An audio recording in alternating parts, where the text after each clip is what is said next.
Hello, good morning students, and welcome back to another video for the class 9 work and energy chapter. So in the previous video we studied about work and what work done is, and we also talked about the different types of work, that is positive work, negative work and zero work. And work done is defined as force into displacement. And we know that the unit of force is Newton and unit of displacement is meters. So the unit of work done is Newton meter, or it is also known as joules.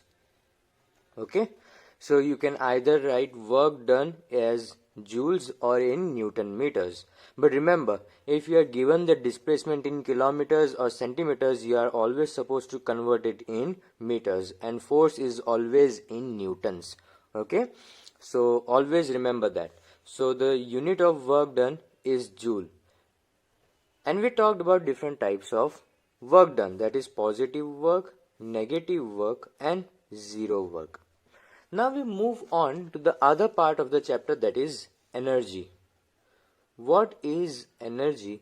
So energy can simply be defined as the ability to do work. It is known as the ability to do work. Okay? What does this mean? It means that energy is possessed by an object which can do a certain amount of work. Okay, so imagine that there is an object like this pen. Okay, I want to move it from here to here. So that means that I have to do work on it, because when I apply the force there will be displacement. But in order to apply the force, I must have that energy in me, so that I can apply that much amount of force in such a way that the object can move. Okay, so like this, if there is a heavy box and I need to move from here to here, that is from point A to point B, that means I need to have this energy so that I can apply the force and thus the object can move. Okay, so if I have energy, I can do work. If I don't have energy, I cannot do work. Or let's say if I have a certain amount of energy, then I can only do that much amount of work. So the work is done according to the energy of that object. So let's say that I have only a few certain amount of energy, and I can only move the object from here till here.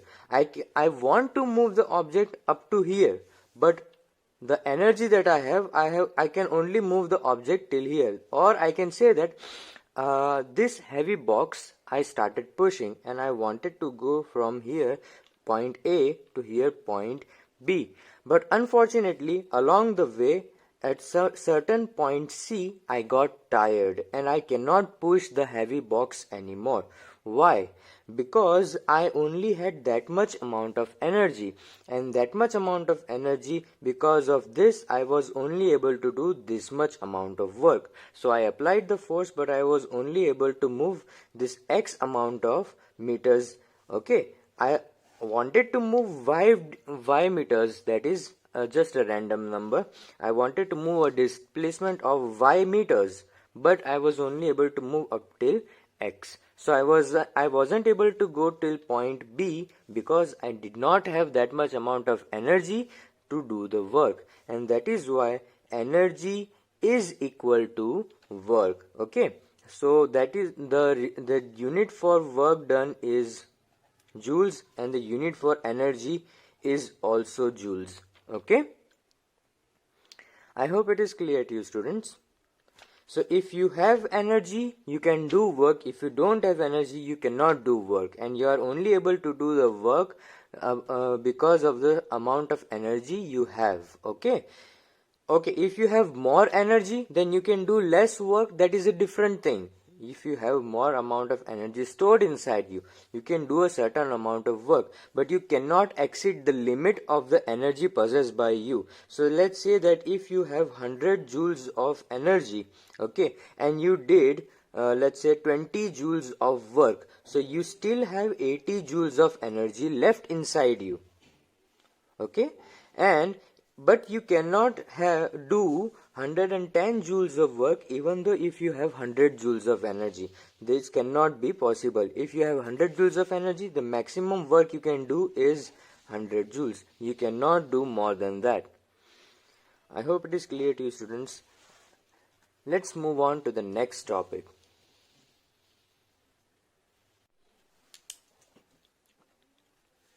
Okay, students, so now we'll study about the different types of energy. Energy is being used by us everywhere in little things like when we use our electronic devices, we use electrical energy. Okay, we use potential energy, which is stored energy. We'll study about that in a few minutes. And we also have to study about kinetic energy. Kinetic energy is a type of energy possessed by an object which is already in motion. So if the object is moving, it is having a certain energy, and that energy is known as kinetic energy.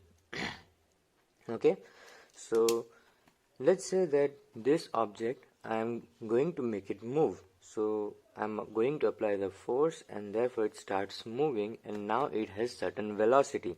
Okay, so before its initial velocity u was 0, and now it has final velocity v. Okay, so it has certain energy. Okay, and the kinetic energy has a small derivation for you to understand. Okay,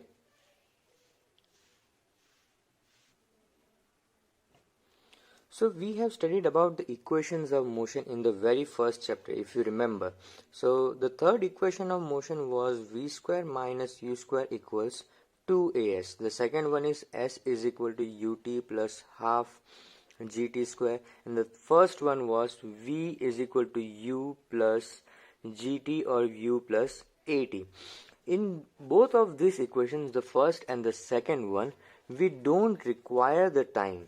Why? Because we are only talking about the object which is in motion. So that is why we are going to use the third one.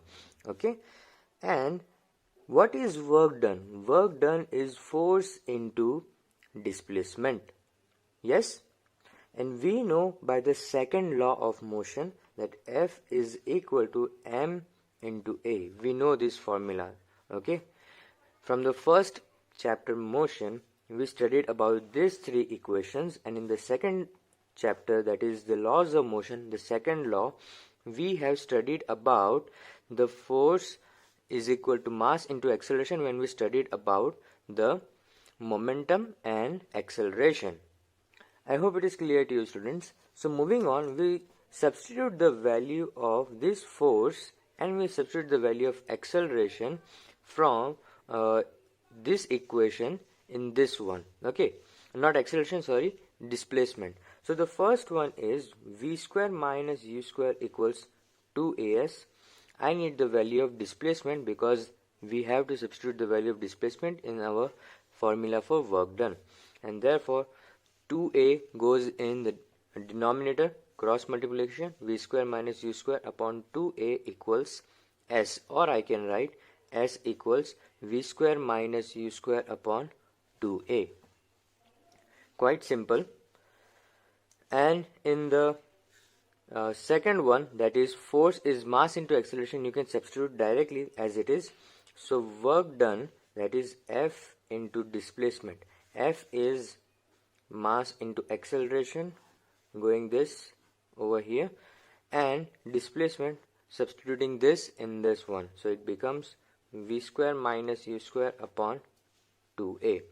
Now obviously v square minus u square, we can put brackets because 2a is in the denominator for both of this, and acceleration get cancelled. So what you have over here is m by 2 v square minus u square, that is equal to work done.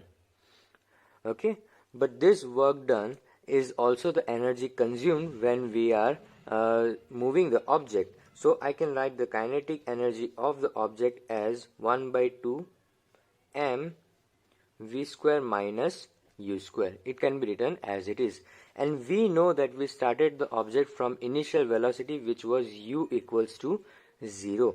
So what we have over here is that energy is half m v square, because minus 0 square is as it is. So what we have remaining over here is this. This is the kinetic energy of the object which is in motion. I hope it is clear to you, student. This is also known as work energy theorem.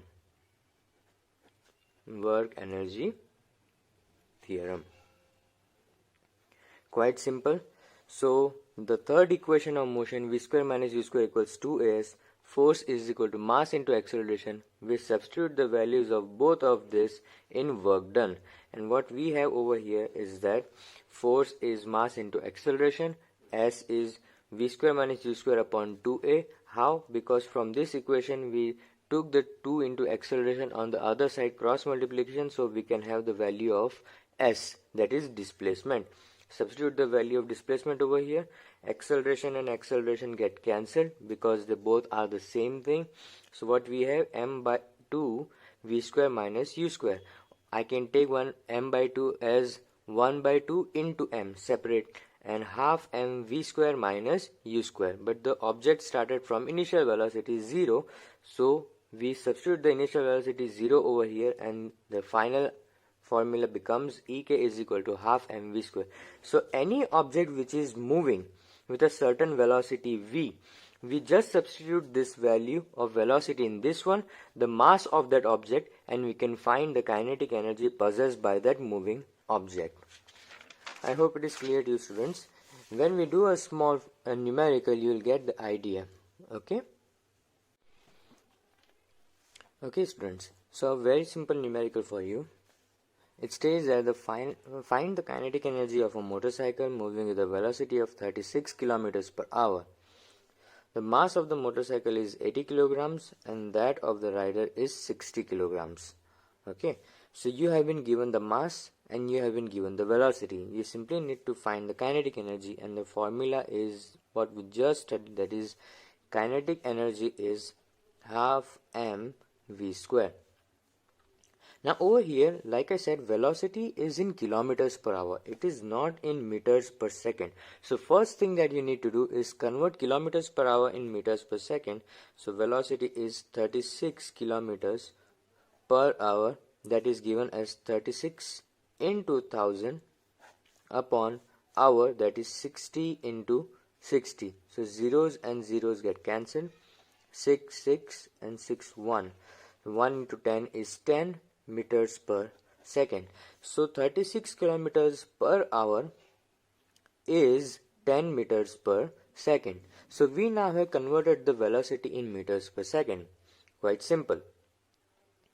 Now the mass.